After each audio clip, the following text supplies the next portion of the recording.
Assalamualaikum warahmatullahi wabarakatuh. Halo teman-teman semuanya. Perkenalkan, nama saya Ikhlas Nur Amalia. Pada video kali ini, saya dan teman-teman saya akan membawakan materi tentang percabangan. Nah, kebetulan saya di sini akan membawakan materi pertama yang akan membahas tentang percabangan if dalam pemrograman. Oke, kita masuk ke pembahasan yang pertama, yaitu pengertian percabangan if. Percabangan if adalah salah satu struktur kontrol dalam pemrograman yang digunakan untuk mengambil keputusan. Dengan menggunakan if, program dapat menjalankan suatu kondisi hanya jika kondisi yang diberikan bernilai benar atau true. Jika kondisi tersebut bernilai salah atau false, maka kondisi di dalam if tidak akan dijalankan. Secara sederhananya, konsep if bisa dipahami seperti ini. Jika suatu syarat terpenuhi, maka lakukan sebuah aksi. Adapun contoh dalam kehidupan sehari-hari kita yaitu jika hujan turun, maka kita membawa payung. Jika hujan tidak turun, maka kita tidak membawa payung. Nah, seperti itu contoh dalam kehidupan sehari-hari. Oke, kita masuk ke pembahasan yang kedua, yaitu kegunaan percabangan if. Percabangan if memiliki beberapa kegunaan penting dalam pembuatan program. Yang pertama, mengecek suatu kondisi sebelum menjalankan aksi. Maksudnya, program tidak akan berjalan secara asal, tetapi berdasarkan logika tertentu. Yang kedua, membuat program menjadi lebih dinamis dan fleksibel. Program bisa memberikan hasil yang berbeda tergantung dari input yang diberikan oleh pengguna. Yang ketiga, menghindari eksekusi kode yang tidak diperlukan. Jika suatu kondisi tidak terpenuhi, maka kode tersebut akan dilewati sehingga program menjadi lebih efisien.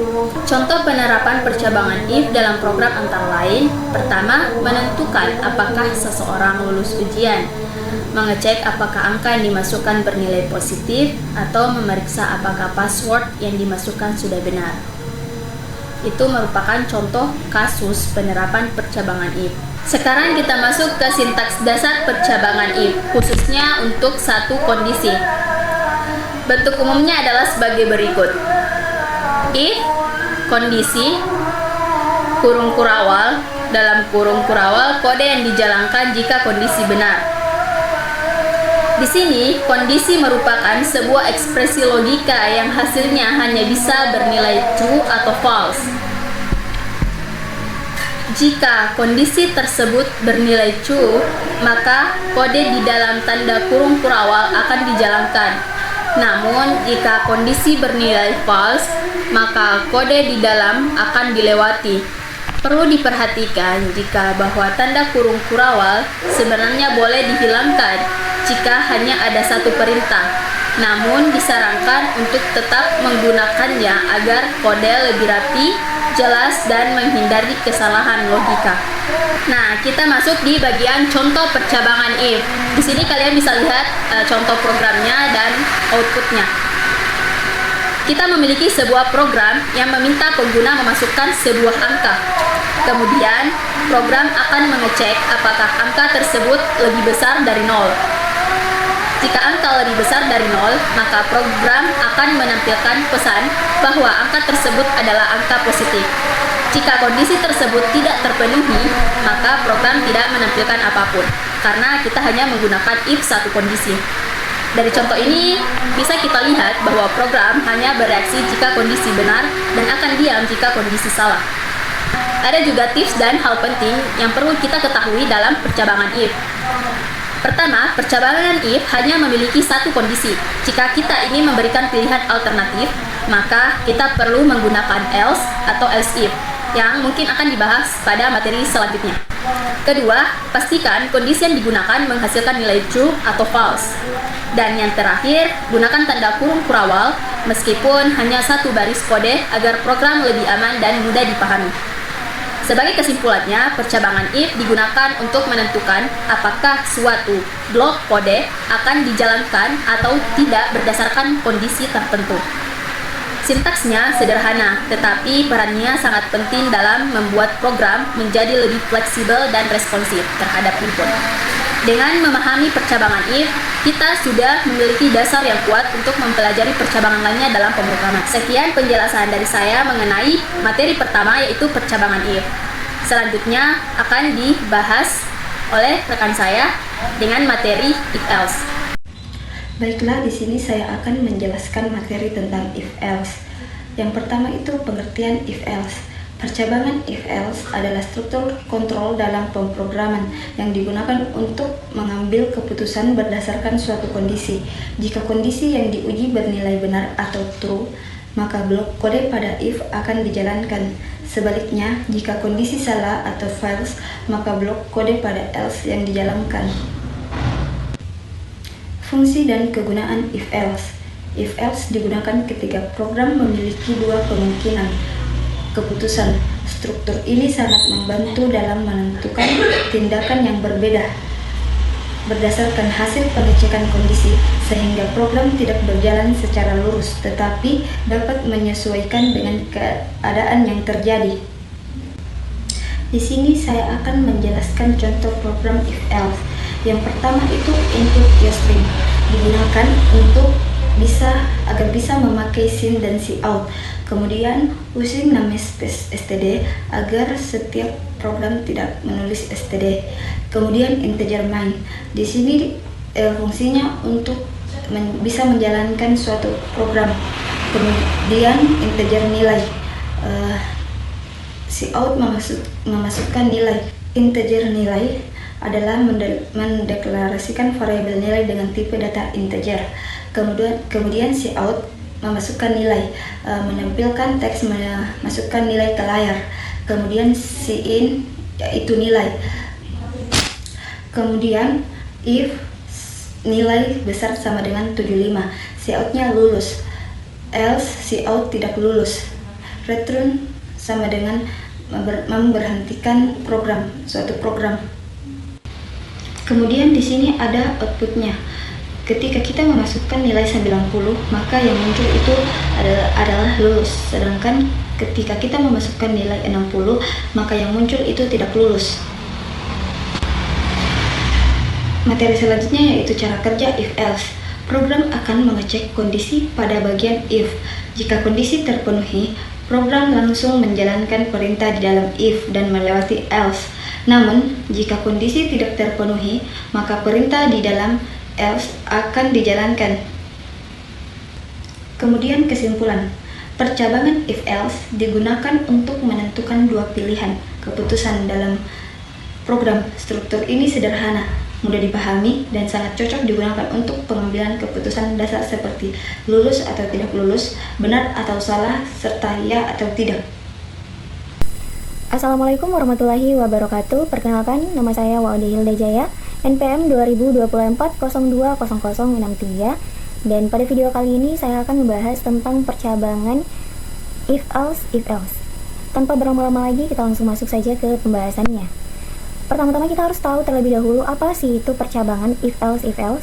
Nah, percabangan if-else adalah suatu struktur kontrol dalam pemrograman yang digunakan untuk mengambil keputusan dengan lebih dari dua kondisi.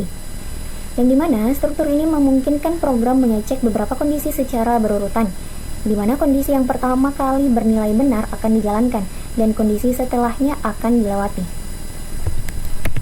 Selanjutnya, kita akan membahas tentang fungsi dan kegunaan dari percabangan ini. If-else digunakan ketika program memiliki banyak kemungkinan keputusan, tetapi hanya satu keputusan yang boleh dijalankan. Struktur ini membantu program memilih tindakan yang paling sesuai berdasarkan kondisi yang diberikan. Nah, selanjutnya kita beralih pada bagian bentuk dasar dari percabangan if-else. Bisa teman-teman lihat sendiri di sini. If kondisi 1. Nah, jika kondisi 1 ini bernilai true atau benar, maka akan dijalankan. Tetapi jika tidak, maka dia akan berpindah ke kondisi kedua. Dan jika kondisi keduanya ini bernilai true juga atau benar, maka kode juga akan dijalankan. Tetapi jika tidak ada kondisi yang bernilai true atau benar, atau dalam kata lain kondisinya bernilai false, maka dia akan berpindah pada bagian else. Oke, kita langsung saja masuk ke contoh programnya. Oke, inilah contoh program dari percabangan if-else. Nah, kita langsung saja masuk pada bagian inputannya. Di sini kita disuruh untuk memasukkan nilai. Nah, jika nilai itu yang kita masukkan, jika nilai yang dimasukkan itu lebih dari atau sama dengan 85, maka hasil yang akan keluar atau output yang akan keluar adalah nilai A. Jika nilainya itu lebih dari atau sama dengan 75, maka hasil atau output yang akan keluar adalah nilai B. Dan jika nilainya itu lebih dari atau sama dengan 65, maka hasil atau output yang akan keluar yaitu nilai C.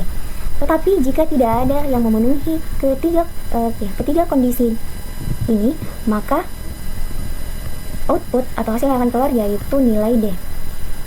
Kita akan coba menginput atau memasukkan nilai dan kita akan lihat outputnya. Di sini nilai yang lebih dari atau sama dengan 85 adalah nilai A. Oke, baik. Nah, di sini kita diperintahkan untuk memasukkan nilai. Contoh nilai yang saya masukkan di sini adalah 90, maka hasil yang akan keluar adalah nilai A. Oke, kita coba lagi. Oke, jika nilai yang saya masukkan di sini adalah 80, maka hasil yang akan keluar adalah nilai B. Dan jika yang saya masukkan di sini adalah 70, maka hasil yang akan keluar adalah nilai C. Oke, kita akan coba dengan kondisi yang salah atau kondisi false-nya. Nah, kondisi false itu akan terjadi jika kondisi pertama, kedua, ketiga, dan seterusnya itu tidak terpenuhi atau tidak bernilai true. Contohnya, kita akan memasukkan angka atau nilai yang tidak tercantum dalam kriteria 3 kondisi tadi, yaitu 50. Nah, maka hasil yang akan keluar di sini adalah nilai D, karena 50 ini tidak termasuk kondisi yang bernilai true atau benar. Oke, selanjutnya adalah kita beralih pada cara kerja dari percabangan if else. Nah, program ini akan mengecek kondisi pertama pada if. Jika kondisi tersebut bernilai benar, maka blok kode dijalankan dengan pengecekan berhenti. Jika salah, maka program akan melanjutkan pengecekan ke else if berikutnya. Apabila semua kondisi bernilai salah, maka blok kode pada else akan dijalankan sebagai kondisi terakhir, seperti apa yang saya jelaskan tadi pada contoh programnya. Oke, baik, kita sudah berada di slide penghujung, yaitu kesimpulan, yang dimana kesimpulan dari percabangan if else ini adalah percabangan ini digunakan untuk pengambilan keputusan dengan lebih dari 2 kondisi.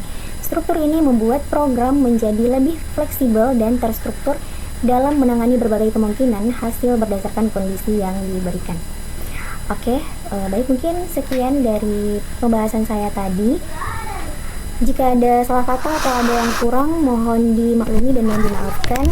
Saya akhiri dengan ucapan wabillahi taufiq wal hidayah. Wassalamualaikum warahmatullahi wabarakatuh, dan terima kasih kepada teman-teman yang sudah mau meluangkan waktunya untuk menonton video ini.